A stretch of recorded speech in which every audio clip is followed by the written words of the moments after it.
আসসালামু আলাইকুম। কেমন আছেন সবাই? প্রতিদিনের মতো আজকেও সকাল মানে পারফেক্ট সকাল। প্রতিদিনের সকালকে আসলে আমি পারফেক্ট সকাল কেন বলি? রাতের বেলা ঘুম শেষে তো আমি নাও উঠতে পারতাম। আমার জন্য তো শেষ রাত হতে পারত। তো একটা সকাল পেলাম, আবার সূর্যের আলো পেলাম, মানে আমি সবাইকে আবার দেখতে পেলাম। এইজন্যই আমি বলি যে প্রতিদিনের মতো পারফেক্ট সকাল। সকালটাকে আমি পারফেক্টই বলি। আর মৃত্যু তো আমাদের যেকোনো সময়ই আসবে। তো মৃত্যু আসলে তো আর আমরা কেউ জেগে থাকতে পারবো না বা বসে থাকতে পারবো না বা যেখানেই লুকাই না কেন সেখানেই আমার মৃত্যু থাকবে। তারপরে সবাই বলবে তার মৃত্যুটা ওখানেই ছিল বলে পায়ে হেঁটে সে ওখানে গেছে। তো সেজন্যই আমি আসলে ঘুম থেকে উঠেই আমার কাছে মনে হয় যে আজকে একটা সকাল পেলাম মানে পারফেক্ট সকাল। আমার কাছে এটা মনে হয়। জানি না কে কিভাবে সকালটাকে ফিল করে। তবে যাই হোক, সকাল মানেই কল্পনার জগৎ শেষে কঠিন বাস্তবতা শুরু। এটা কিন্তু সত্যি কথা, মানতেও হয়। বাস্তবতা না হলে আসলে ঘুম থেকে উঠে ফ্রেশ হয়ে আবার রান্নাঘরে আসতাম না রান্না করতে। আবার রান্না শেষে বাচ্চাদের দেখো, আমার তো ছেলেকে নিয়ে স্কুলে যেতে হয়। আমি গত বছরে আসলে এত বেশি রেগুলার ছিলাম না। তো এই বছর ভাবছি একটু রেগুলার হব। গত বছর অবশ্য আমি কোচিং করতাম রেগুলার। সেই কারণে কোচিং এই তো সব পড়া পেয়ে যেতাম। সেজন্যই আমি আসলে স্কুলটাকে এত বেশি গুরুত্ব দিতাম না। আর এই বছরে আমি এখনো ছেলেকে কোচিং এ ভর্তি করিনি। ভাবছি একবারে রোজার পরেই দিব। মানে ঈদ শেষে তারপরে দিব। তো সেজন্যই এবার স্কুলটাকে গুরুত্ব দিচ্ছি। আমরা স্কুলে কয়েকটা ভাবি একসাথে বসি। তো এর মধ্যে একজন তো আছে মুখের উপরে বলেই দেয়, "আর কত ফাঁকি দিবেন? এখন ছেলেটাকে স্কুল করান, আর কত ফাঁকি দিবেন?" ২ ফাঁকিবাজ আমি আর একটা ভাবি আছি। সেও ছেলেকে স্কুলে মানে কন্টিনিউ করে না। তো উনাকে আর আমাকে সবসময় বলতে থাকে, "আর কত ফাঁকি, আর কত?" ২ ফাঁকিবাজ একসাথে হয়ে গেছে। আসলে এমন হয়ে গেছি আমরা যে স্কুলে না যেতে এখন আর স্কুল সত্যিই ভালো লাগে না। তো এইবার ভাবছি রেগুলার মানে স্কুলটাই করাবো ছেলেকে। তো যাই হোক, ফাঁকি দেওয়ার গল্প অনেক বললাম। এখন বাস্তবতায় আবার ফিরে আসি। রান্নাবান্না শেষ করে গরম পানি করে গোসলটা করে আসলাম। এসে ছেলের এখন টিফিনটা রেডি করলাম। কালকে সব চিকেন ফ্রাই করার পরে ২ পিস রেখে দিছিলাম যে আজকে টিফিনে আজকেও সেই চিকেন ফ্রাই দিব। তো সেজন্য ভাবলাম এখন চিকেনটাই ভেজে ফেলি। কারণ সময় তো বেশি নাই। তো খাওয়া-দাওয়াটা করতে হবে। খাওয়া-দাওয়া করে তারপর বের হব। আর সেই হলুদ ফুলকপি রান্না করছি। টেস্ট তো ভিন্ন কিছুই পেলাম না। ফুলকপি মানে ফুলকপিরই স্বাদ। খাওয়া-দাওয়া শেষ করে বের হয়ে যাব স্কুলে।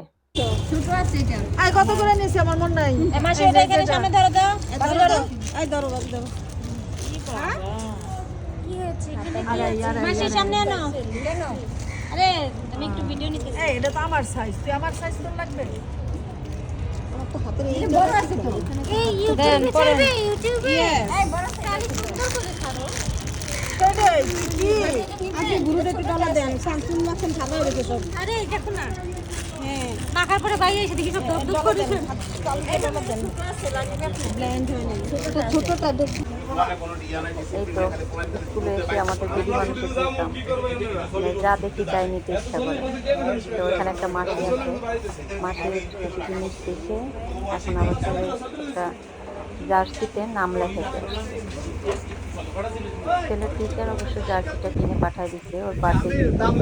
তো পরে ভাবলাম যে এটাতে নাম লেখায় দিই, নাম তো আর লিখে দেয় না। শুধু নাম লেখাবো না, মোজা কিনবো, তারপরে আবার তার সাথে প্যান্ট কিনবো, তারপরে আবার আরো কিছু কিনবো। এই দেখতেছি কত কিছু আছে। যা দেখে আসলে তাই ভালো লাগে। শুধু দেখতে ইচ্ছা করে আর কিনতে ইচ্ছা করে। নাম লেখানো শেষ। এখন বিল দেওয়ার জন্য কাউন্টারে দাঁড়ায় আছে। বিলটা দিয়ে আবার ছেলের বেল্ট কিনতে চলে যাব। ওর কোমরের বেল্ট লাগবে। তো এখানে আসলাম। আগেই বলছি আমাদের মেয়ে মানুষের জ্বালা। কিভাবে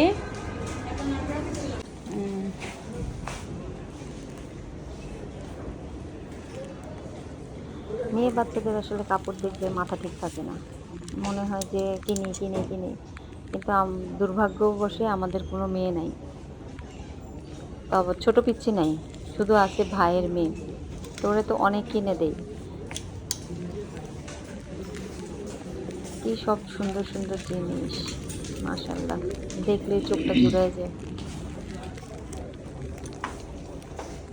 হিজাবের কাপড়গুলো দিয়ে তখন দেখছেন, কিন্তু জিনিসটা আপনি ক্রস বেল দিয়ে গলায় ঝোলায় পরলে কিন্তু ভালো লাগবে, ড্রেসের সাথে ম্যাচিং করে না? আবার এগুলি দেখেন, এগুলোও সুন্দর। বাচ্চাদের জন্য ঠিক আছে, 300-400 টাকা পড়বে। হ্যাঁ, তারপরে যে উপরে আসলাম, আবার পাঞ্জাবি দেখতেছি। আসলে একা একা গেলে এগুলো দেখা হয় না এত বেশি। বেল্টগুলো কোন পাশে? বেল্ট বেল্ট হচ্ছে আমি এই যে করবো। যেটা প্রয়োজন সেটা নিয়েই তো চলে আসি একা একা গেলে। এখান থেকে পছন্দ করে একটা বেল্ট নিলাম ছেলের জন্য, এটাকে আবার কাটাইতে হবে। আর এদিকে দেখেন কি সুন্দর সুন্দর প্লেট, মাশাল্লাহ, অনেক সুন্দর সুন্দর প্লেট। দেখলে মনে হয় কিনে, দেখলে মনে হয় কিনে। সাথে করে যে ভাবিটাকে নিয়ে গেছে, এটা শুধু বকতেই থাকে, কি এতে কিনবেন, কি এতে কিনবেন, আর কি করবেন, আর কি করবেন। আসলে আমার কিনতে হবে, কিন্তু এটা বুঝে না, এটা কিনতেও দেয় না বা নিতেও দেয় না, ওদের সাথে করে নিয়ে গেলে। এদিকে দেখুন কি সুন্দর সুন্দর জিনিস, মাশাআল্লাহ। আর এই পাশটায় আছে আমার পছন্দের জিনিস, গাছ। গাছ দেখলে মনে হয় যে দৌড়ায় গিয়ে আগে অক্সিজেন নিয়ে আসি। যেখানে গাছ আছে সেখানেই অক্সিজেন। গাছগুলো যখন কিনে নিয়ে আসি তখন প্রায় অনেক দিন ভালো থাকে। ওদের কাছে কিভাবে ভালো থাকে জানি না। আমরা বাসায় নিয়ে আসার পরে এত পরিচর্যা করি, তারপরও এত বেশি ভালো থাকে না।